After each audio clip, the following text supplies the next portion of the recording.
Film 92 کے ساتھ حاضر ہوں، سلام قبول کیجئے۔ اگر آپ نے چینل سبسکرائب نہیں کیا تو ابھی کر لیجئے اور بیل آئیکن کو بھی کلک کریں۔ اس ویلاگ میں ہم ماضی کی فلمی اداکارہ سیما کی شخصیت اور فلمی کیریئر کے بارے میں بات کریں گے۔ وہ پاکستان کی اردو اور پنجابی فلموں میں سپورٹنگ رول ادا کرنے والی ایک ممتاز اداکارہ تھی۔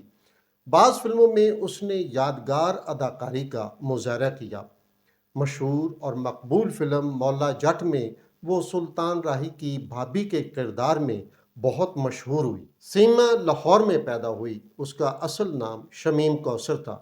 اس نے انٹرمیڈیٹ تک تعلیم حاصل کی۔ جن دنوں وہ اپنے خاندان کے ساتھ لاہور کے علاقے گڑی شاہو میں سکونت پذیر تھی، اس کی دوستی مشہور فلمی گلوکارہ نسیم بیگم سے ہوئی۔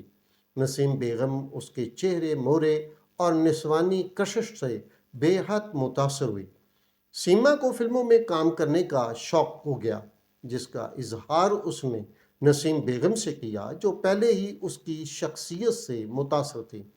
ایک روز نسیم بیگم اسے ممتاز فلم ساز و ہدایت کار شباب کرانوی کے پاس لے گئی۔ شباب کرانوی ان دنوں پنجابی فلم لاڈلی بنا رہے تھے، جس کے ہدایت کار حیدر چودھری تھے۔ شباب کرانوی سیما کی شکل و صورت سے کافی متاثر ہوئے اور انہوں نے اسے لاڈلی کے معاون کردار میں کاسٹ کر لیا۔ اس کا فلمی نام شمیم کوثر کی بجائے سیما رکھا گیا۔ لاڈلی کی ہیروئن ناصرہ اور ہیرو اکمل تھے۔ یہ 1964 کا زمانہ تھا۔ فلم تکمیل کے بعد ریلیز ہوئی تو اسے بہت کامیابی ملی اور سنیما گھروں میں پسندیدگی کے اعتبار سے ہٹ رہی۔ ایک نئی اداکارہ کے طور پر سیما کا بھی زبردست استقبال کیا گیا اور اس پر مزید فلموں کے لیے دروازے کھلنے لگے۔ فلم ساز و ہدایت کار نقشم نے سیما کو اپنی اردو سوشل فلم میں خانہ اور ہدایت کار ایس ایم یوسف نے اپنی سپر ہٹ ہونے والی فلم آشیانہ میں معاون کرداروں میں کام کرنے کا موقع دیا۔ یہ فلمیں بھی اسی سال ریلیز ہوئیں۔ اس طرح سیما ابتدائی سال ہی میں 3 فلموں کے ذریعے سنیما سکرین پر جلوہ گر ہوئی۔ فلم بینوں کے ساتھ ساتھ فلم ساز بھی سیما کی شکل و صورت اور اداکاری سے کافی متاثر ہوئے، جس کے نتیجے میں اسے مزید فلموں میں کاسٹ کیا جانے لگا اور وہ پوری لگن کے ساتھ فلمی سرگرمیوں میں حصہ لینے لگی۔ شباب کرانوی نے سیما کو اپنی اگلی فلم فیشن اور ایس ایم یوسف نے اپنی اردو فلم عید مبارک میں معاون کرداروں میں کاسٹ کر لیا تھا، جو تکمیل کے بعد 1965 میں نمائش کے لیے پیش کی گئی۔ دونوں فلمیں ہٹ ہوئیں۔ اسی سال سیما کی ایک اور فلم ہدایت کار انور کمال پاشا کی پنجابی فلم ہڈ حرام بھی ریلیز ہوئی، جس میں سیما کو شیریں، علاؤالدین اور آصف جاہ کے ساتھ کام کرنے کا موقع ملا۔ 2 سال کے عرصہ کے دوران سیما کی تقریباً 6 فلمیں نمائش پذیر ہو چکی تھیں، جن میں سے اکثر کامیاب فلمیں ثابت ہوئی تھیں۔ ان فلموں کے ذریعے اس پر معاون اداکارہ کا ٹھپا لگ چکا تھا، اس لیے اسے معاون کرداروں ہی کے لیے آفر کی جاتی۔ سیما نے بھی ہیروئن بننے کی بجائے معاون کرداروں کو پر اثر اور یادگار بنانے پر بھرپور توجہ دی۔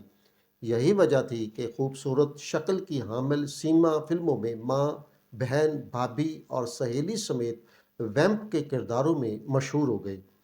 1966 میں سیما 7 فلموں کے ذریعے سنیما سکرین پر نمودار ہوئی، جن میں سے ہدایت کار منور رشید کی کون کسی کا سپر ہٹ اور ہدایت کار شیخ حسن کی جاگ اٹھا انسان ہٹ ہوئی۔ اردو فلم میں چپ رہوں گی میں وہ نغمہ اور حبیب کے ساتھ ایک نمایاں کردار میں جلوہ گری۔ اسی سال ریلیز ہونے والی ایک اور فلم الہلال میں سیما پر طفیل ہوشیار پوری کا لکھا اور نور جہاں کا گایا یہ گیت اے خدا سن لے میری دعا دکھ بھری التجا خوبصورت انداز میں فلم بند کیا گیا۔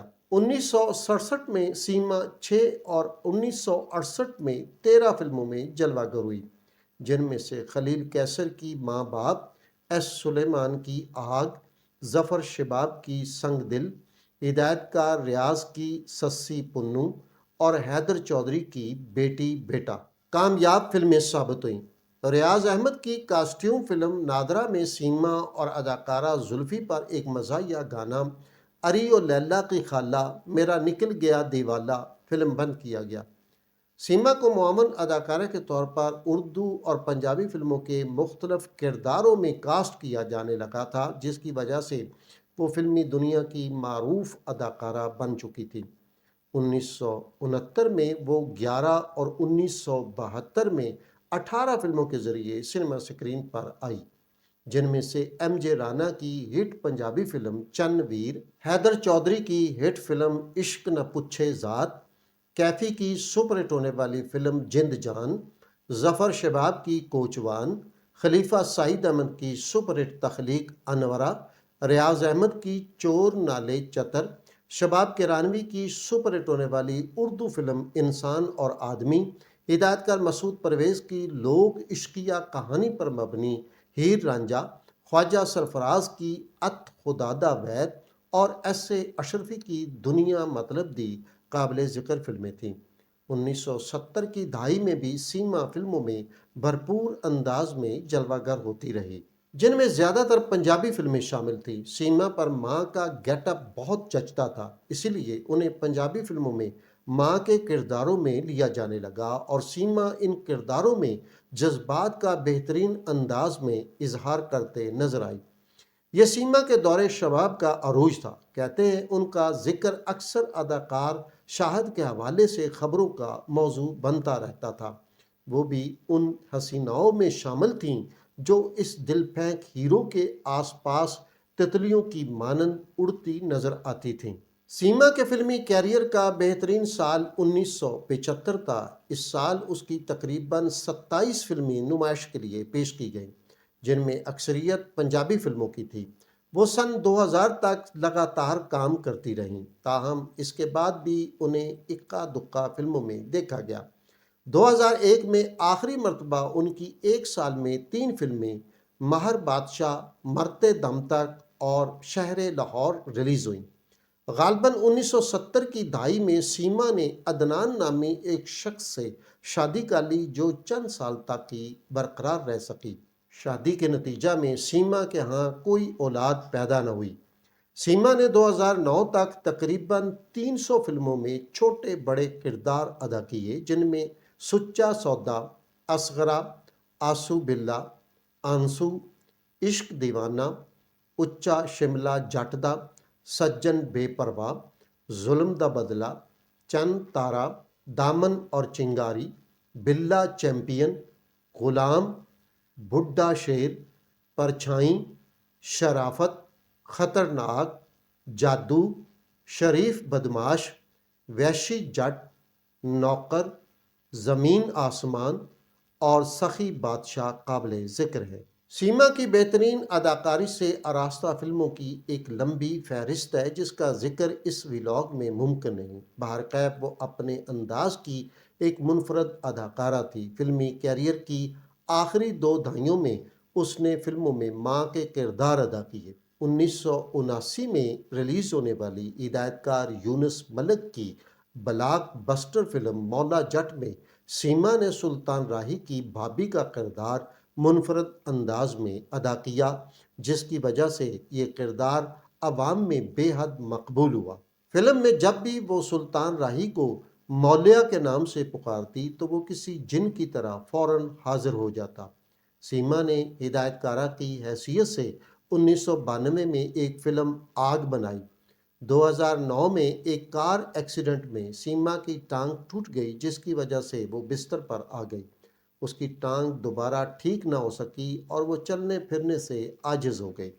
مالی طور پر بھی اس کی حالت نہایت پتلی ہو گئی۔ اس کا کوئی قریبی عزیز رشتہ دار نہ تھا جو اس کی تیمارداری اور خدمت کرتا۔ کئی سال تک بستر پر بیماری اور معذوری کی حالت میں رہنے کے بعد وہ نہایت کسمہ پرسی کے حالات میں 21 اپریل 2019 کو انتقال کر گئی۔ سیما کو گلبرگ لاہور کے قبرستان میں سپرد خاک کیا گیا۔